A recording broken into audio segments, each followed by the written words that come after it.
ओम श्री सद्गुरु परमात्मने नमः। श्री योग वशिष्ठ महारामायण उपशम प्रकरण सर्ग 28। श्री वशिष्ठ जी बोले, हे रामचंद्र जी,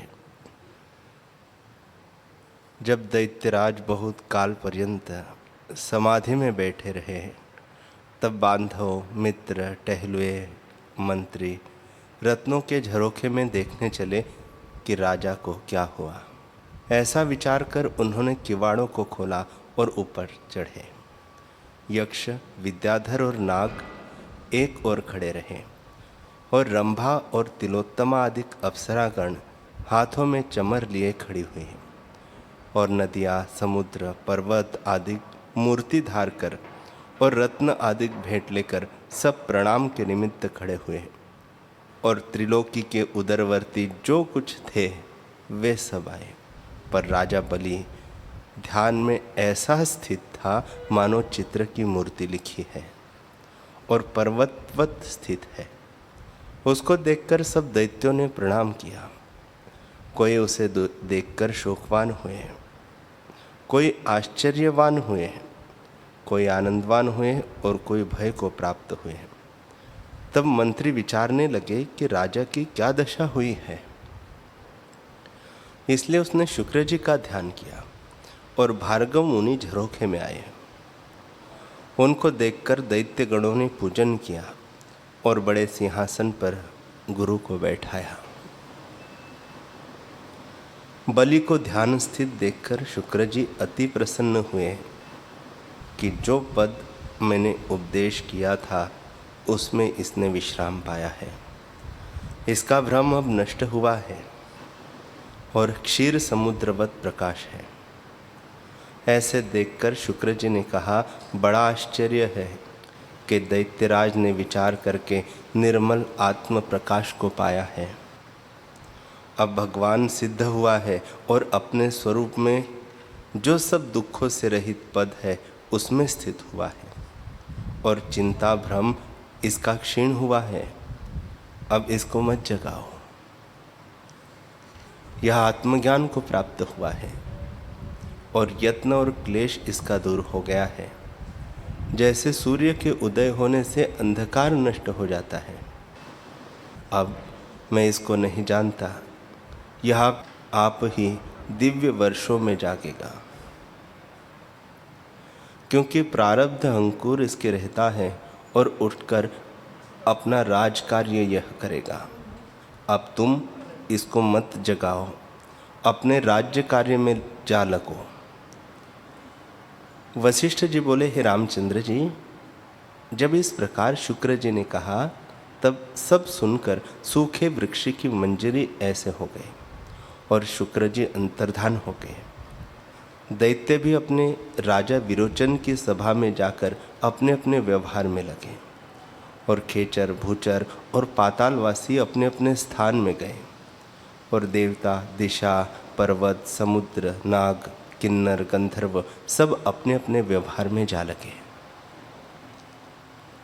वशिष्ठ जी बोले, हे रामचंद्र जी, जब सहस्त्र दिव्य वर्ष व्यतीत हुए तब दैत्यराज समाधि से उतरे। नौबत नगारे बजने लगे। देवता और दैत्य बड़े जय जय शब्द करने लगे। नगरवासी देखकर बड़े प्रसन्न हुए, और जैसे सूर्य उदय हुए कमल खिलाते हैं तैसे ही खिलाए। जब तक दैत्य न आए थे तब तक राजा ने विचारा कि बड़ा आश्चर्य है कि परम पद जो ऐसा रमणीय, शांत रूप और शीतल पद है उसमें स्थित होकर मैंने परम विश्राम पाया है। इससे फिर उसी पद का आश्रय करूं और उसी में स्थित हो। राज्य विभूति से मेरा क्या प्रयोजन है। ऐसा आनंद शीतल चंद्रमा के मंडल में भी नहीं होता जैसे अनुभव में स्थित होने से पाया जाता है। हे राम जी, इस प्रकार चिंतना कर वह फिर समाधि करने लगा कि जिससे गलित मन हो। तब दैत्यों की सेना, मंत्री, भृत्यों, बांधवों ने आकर उनको घेर लिया। और जैसे चंद्रमा को मेघ घेर लेता है तैसे ही घेर करके प्रणाम करने लगे। बलिराज ने मन में विचारा कि मुझको त्यागने और ग्रहण करने योग्य क्या है। त्याग उसका करना चाहिए जो अनिष्ट और दुखदायक हो, और ग्रहण उसका कीजिए जो आगे न हो पर आत्मा से व्यतिरेक कुछ नहीं। उसमें ग्रहण और त्याग मैं किसका करूं? मोक्ष की इच्छा भी मैं किस कारण करूं? क्योंकि जो बंध होता है तो मोक्ष की इच्छा करता है। सो जब बंध ही नहीं तो मोक्ष की इच्छा कैसे हो? यह बंध और मोक्ष बालकों की क्रीड़ा कही है। वास्तव में न बंध है न मोक्ष है। यह कल्पना भी मूढ़ता में है, सो मूढ़ता तो मेरी नष्ट हुई है। अब मुझको ध्यान विलास से क्या प्रयोजन है और ध्यान से क्या है। अब मुझको न परम तत्व की इच्छा है और न कुछ ध्यान से प्रयोजन है। अर्थात न विदेह मुक्त की इच्छा है, न जगत में स्थित रहने की इच्छा है। न मैं मरता हूँ न जीता हूँ, न सत्य हूँ न असत्य हूँ, न सम हूँ न विषम हूँ, न मेरा कोई है और न मैं किसी का हूँ। अद्वैत रूप मैं एक आत्मा हूँ, सो मुझको नमस्कार है। इस राज क्रिया में मैं स्थित हूँ तो भी आत्मपद कार्य में स्थित हूँ और सदा शीतल हूँ। ध्यान दशा से मुझको सिद्धता नहीं है और न राजकार्य विभूति से कुछ सिद्ध होना है। इससे राजकार्य से मेरा कुछ प्रयोजन नहीं। मैं आकाशवत ही रहता हूँ। मैं न कुछ इच्छा करूँगा न राज्य करूँगा तो भी मेरा सिद्ध नहीं होता। इससे जो कुछ प्राकृत आचार है उसी को मैं करूँ। बंधन का कारण अज्ञान है, सो तो नष्ट हुआ है। अब कोई क्रिया मुझको बंधन रूप नहीं है। हे रामचंद्र जी, इसी प्रकार निर्णय करके बलि ने दैत्यों की ओर देखा। तब देवता और दैत्यों ने शीश से प्रणाम किया और राजा ने दृष्टि करके उनकी प्रणाम वंदना अंगीकार की। तब राजा बलि ने ध्येय वासना को मन से त्याग किया और राज्य के कार्य करने लगा। ब्राह्मण, देवता और गुरु का पूर्ववत पूजन किया।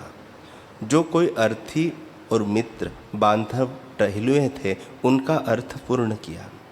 स्त्रियों को नाना प्रकार के वस्त्र आभूषण दिए और जो दंड देने योग्य थे उनको दंड दिया। फिर उसने यज्ञ का आरंभ करके सुर गणों का पूजन किया और शुक्र जी से आदिले मुख्य देवता यज्ञ कराने के निमित्त बैठे। फिर विष्णु भगवान ने इंद्र के अर्थ सिद्ध करने के निमित्त छल करके बलिराज को वंचित कर लिया और बांधकर पाताल में स्थित किया। वह आगे इंद्र होगा। अब जीवन मुक्त, स्वस्थ वपु, सदा ध्यानस्थ और ऐष्णा से रहित पुरुष पाताल में है। हे रामचंद्र जी, जीवन मुक्त पुरुष राजा बलि संपदा और आपदा में समचित्त विचरता है। वह संपदा में हर्ष नहीं करता और आपदा में शोक नहीं करता। अनेक जीवों का उपजना और लय होना बलि ने देखा है। 10 करोड़ वर्ष पर्यंत तीनों लोकों का कार्य किया और बड़े विषय भोग भोगे हैं। अंत में भोगों को विरस जानकर उसका मन विरस हुआ। विचार करने से तृष्णा नष्ट हो गई और मन उपशम हुआ। ह्योपादेय की नाना प्रकार चेष्टा बलि ने देखी, पर पदार्थों के भाव अभाव में मन शांति को ही प्राप्त हुआ। अब भोगों की अभिलाषा त्याग आत्मारामी हो नित्य स्वरूप में स्थित पाताल में विराजता है। हे रामचंद्र जी, इस बलि को फिर इस जगत का इंद्र होना और संपूर्ण जगत का कार्य करना है। वह अनेक वर्ष आज्ञा चलावेगा, परंतु इंद्रपद को पाकर भी तुष्टवान न होगा और अपने ऐश्वर्य पद के गिरने से खेदवान भी न होगा, और सब पदार्थों और विभूतियों के उदय और अस्त में अमर होगा। यह बलि की विज्ञान प्राप्ति का क्रम वृत्तांत कहा है।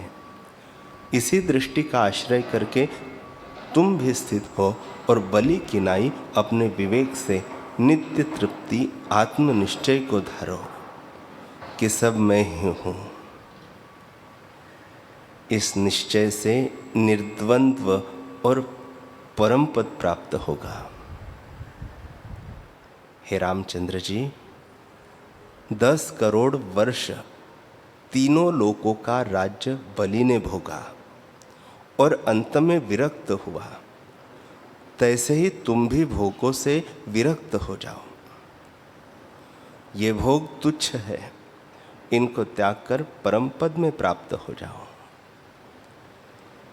यह जो दृश्य प्रपंच नाना प्रकार के विकार संयुक्त भासता है, वह न कोई तेरा है और न तू किसी का है।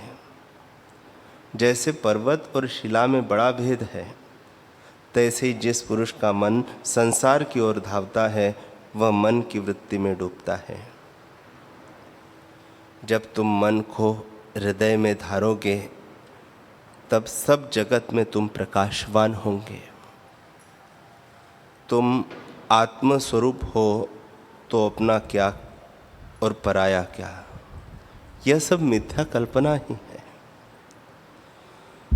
तुम सबके आदि पुरुषोत्तम हो, तुम ही साकार रूप पदार्थ और तुम ही सब और पूर्ण और जगत में चेतन रूप हो, और स्थावर जंगम जगत सब तुम में पिरोया है। जैसे सूत में माला के दाने पिरोए हैं, तुम नित्य शुद्ध उदित बोध स्वरूप और भ्रांति से रहित हो। जन्म आदि सब रोग के नाश निमित्त आत्म विचार करके बलात्कार से भोगों का त्याग कर सबके भोक्ता हो जाओ।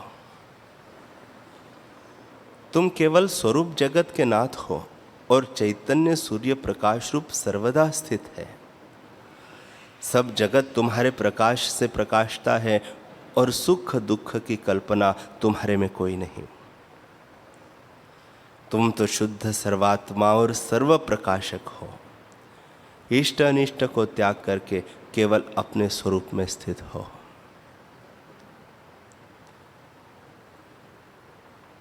इष्ट अनिष्ट के त्याग से निरंतर सत्यता उदय होती है। उस सत्यता को हृदय में धार फिर जन्म मरण भी नहीं आता। जिस जिस पदार्थ में मन लगे उससे निकालकर आत्म तत्व में लगाओ। जब इस प्रकार तुम दृढ़ अभ्यास करोगे, तब मन जो उन्मत्त हाथी है वह बांधा जाएगा और तभी सब सिद्धांतों के परम सार को प्राप्त होंगे। हे रामचंद्र जी, तुम मूढ़ों की नहीं मत हो, क्योंकि मूढ़ जीव सब चेष्टा मिथ्या ही करता है। मिथ्या चेष्टा से जिसकी बुद्धि नष्ट हुई है और अविद्यारूपी धूर्त से बिके है, उनके तुल्य तुम मत होना। यह जगत अणुमात्र भी कुछ नहीं है, पर बड़ा विस्तार रूप जो दृष्टि आता है, सो निर्णय से देखा है कि मूढ़ता से भासित होता है। मूढ़ता परम दुख रूप है, इससे अधिक दुख कोई नहीं है। आत्मा रूपी सूर्य के आगे आवरण करता जो अज्ञान रूपी मेघ है, उसको विवेक रूपी पवन से नाश करो, तब आत्मा का साक्षात्कार होगा। आत्मविचार के अभ्यास और विषय से वैराग्य बिना आत्मा का साक्षात्कार नहीं होता। वेद रूप वेदांत शास्त्र जो दृष्टांत और तर्क संयुक्त है, उनसे भी अपने विचार बिना साक्षात्कार नहीं होता। आत्मविचार और पुरुषार्थ से आत्मा की प्रसन्नता होती है और बुद्धि की निर्मलता बोध से प्राप्त होती है। इससे संकल्प विकल्प से रहित होकर चैतन्य तत्व में स्थित हो जाओ।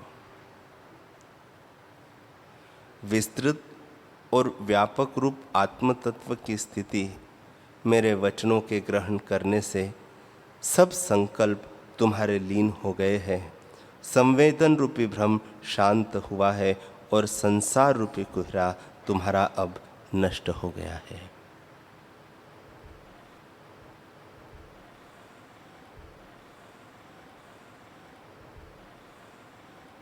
हरि ओम।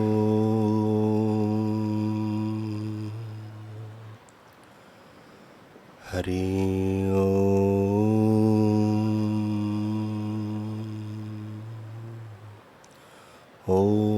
सहना भवतु सहनौ भुनक्तु सह वीर्यं करवावहै तेजस्विनावधीतमस्तु मा विद्विषावहै। ओम शांति शांति शांति। श्री सद्गुरुदेव भगवान की जय।